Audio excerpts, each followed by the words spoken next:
आज की इस वीडियो में मैं आपके सामने रखूंगा और फिर बताऊंगा कि ये केस कौन सा था, इस केस के पसे पर्दा हकायक क्या थे। इस तमाम तर मामले में मार्गला हिल्स नेशनल पार्क या फिर पाकिस्तान की फौजी एस्टैब्लिशमेंट, वफाकी हुकूमत और उसके साथ साथ जो अहम तरीन बात वो ये कि इस सारे मामले में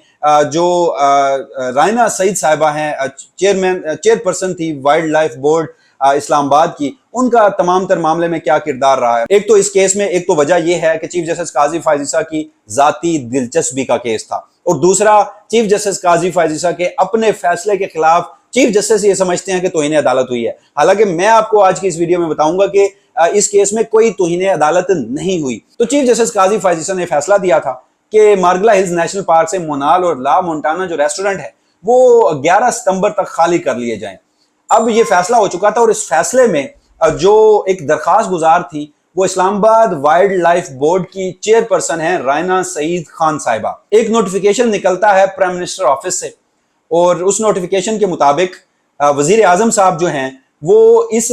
मार्गला हिल्स नेशनल पार्क को माहौलियाती तब्दीली की वजारत से लेकर वजारत दाखिला यानी कि मोहसिन नकवी साहब की वजारत के हवाले कर देते हैं। जब ये दो इक़दाम होते हैं तो जो रायना सईद साहिबा हैं वो सुप्रीम कोर्ट ऑफ पाकिस्तान में आज से 3 रोज कबल यानी 7 अगस्त के रोज एक दरखास्त दायर करती हैं तौहीन अदालत की। अच्छा, एक तो रायना सईद साहब दरखास्त दायर करती हैं और दूसरे एक आम शहरी होते हैं जो इससे कबल किसी भी लिटिगेशन में कहीं पे भी फरीक नहीं थे, चाहे वो सुप्रीम कोर्ट हो या इससे कबल इस्लामाबाद हाई कोर्ट हो। ये दोनों दरखास्तें दायर होती हैं। 8 अगस्त को इस दरखास्त के ऊपर नंबर लगता है और 9 अगस्त को यह दरखास्त चीफ जस्टिस काजी फायज ईसा की अदालत में समाअत के लिए मुकर्रर हो जाती है। अब आप यहां पर देखिए कि चीफ जस्टिस काजी फायज ईसा का जो निजाम इंसाफ है उसमें कितनी फुर्तियां है कि एक दरखास्त 2 रोज कबल दायर हो रही है और उसके बाद वो समाअत के लिए मुकर्रर हो जाती है और चीफ जस्टिस काजी फायज ईसा की अदालत में मुकर्रर होती है। कि जो रायना सईद साहिबा हैं उन्होंने जो अपनी तौहीन अदालत की दरखास्त है उसमें एक मौकफ अख्तियार किया है, और वो मौकफ ये अख्तियार किया है जनाब कि मैं एक मेन पिटिशनर थी, मरकजी दरखास्त गुजार थी मुनार रेस्टोरेंट बंद करने के हवाले से, और अदालत ने मेरी दरखास्त पर जब यह फैसला सुनाया है तो उसके बाद जो मुनार रेस्टोरेंट के मालिक हैं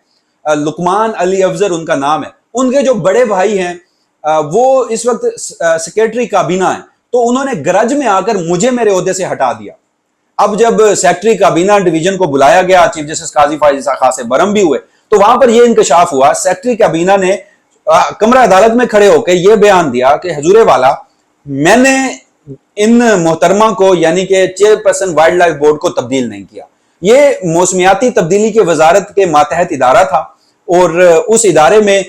जो वहां के रेलेवेंट सेक्रेटरी हैं, फेडरल सेक्रेटरी, ये उनकी जानिब से इकदाम उठाया गया है, इसमें मेरा कोई अमल दखल नहीं है। तो उस पर चीफ जस्टिस काजी फायज ईसा से जब बात नहीं बन पाई तो इन्हें अदालत की कार्रवाई बनती ही नहीं थी। फेडरल सेक्रेटरी कैबिनेट से ये चीफ जस्टिस काजी फायज ईसा ने सवाल किया कि आपने किस कानून के तहत ये जो वजारत है ये दूसरे महकमे को दे दी है, तो उस पर उस फेडरल सेक्रेटरी ने यह जवाब दिया कि हजूर इसमें भी मेरा कोई अमल दखल नहीं है, ना तो इसमें कोई समरी मसूल की हुई थी, जो मौसमियाती तब्दीली थी उन्होंने हमें कोई समरी मसूल की थी कि हमारे मातहत ये जो एक इदारा है इसे वजारत दाखिला के सुपुर्द किया जाए, ना ही काबीना की जानिब से इस पर कोई अप्रूवल लिया गया था। ये जो एक नोटिफिकेशन पढ़ा गया जिसमें लिखा गया था कि the prime minister of Pakistan is please to direct, यानी ये अहकामात थे वजीर आजम पाकिस्तान के, उस पर फेडरल सेक्रेटरी ने नोटिफिकेशन निकाल दिया। अच्छा, अब चीफ जस्टिस काजी फायज ईसा जिस तरह जिस टोन में जा रहे थे, होना तो ये चाहिए था कि वजीर आजम से सवाल पूछा जाता कि हजूर आपने ये कैसा किया। उन्होंने वजीर आजम शहबाज शरीफ के खिलाफ एक लफ्ज भी नहीं निकाला। तमाम तर केस ये था, चीफ जस्टिस काजी फायज ईसा की जाती दिलचस्पी का केस था। मैं दिन में एक ट्वीट भी की मैंने गुज़श्ता रोज, जिसमें मैंने आपको बताया कि जो इस्टेब्लिशमेंट है, जर्नल हैं इस मुल्क के, उनके खिलाफ ऑब्जर्वेशन का मामला हो, वफाकी हुकूमत के ऊपर बरमी हो, दोनों सेक्रेटरीज को तलब करना हो, उनके खिलाफ तज़हीक अमेज रवैया रखना हो, अटॉर्नी जनरल ऑफ पाकिस्तान को मुखातिब करना हो, वफाकी हुकूमत की गवर्नेंस पर सवालात उठाने हो, चीफ जस्टिस काजी फायज ईसा ने यह किसी असूल और ज़ाब्ते के तहत नहीं किया, किसी आइन और कानून को मद्देनजर रखते हुए नहीं किया, बल्कि ये दोस्ती निभाने की मजबूरी थी। उन्होंने अटॉर्नी जनरल से ये यकीन दहानी मांगी। मॉरल ऑफ द स्टोरी, आप इस केस में चीफ जस्टिस काजी फायज ईसा के जो एंटायर एस्टैब्लिशमेंट बनने का एक बयानिया जारी किया जा रहा है ना, वो आखिरी इन 2 सत्रों में है, वो आप देखिएगा। चीफ जस्टिस काजी फायज ईसा ने अटॉर्नी जनरल से यकीन दहानी कराई कि वो जो chairperson wild life board Raina Saeed साहिबा है उनकी जो बरतरफी है वो नहीं होने देंगे। अटॉर्नी जनरल ने यकीन दहानी करा दी, वजीर आजम ने अभी ये तहरीरी फैसला आया ही नहीं था कि वज़ीर आज़म ने अहकाम जारी कर दिए कि जनाब जो रायना सईद साहिबा हैं उन्हें बरतरफ नहीं किया जाएगा।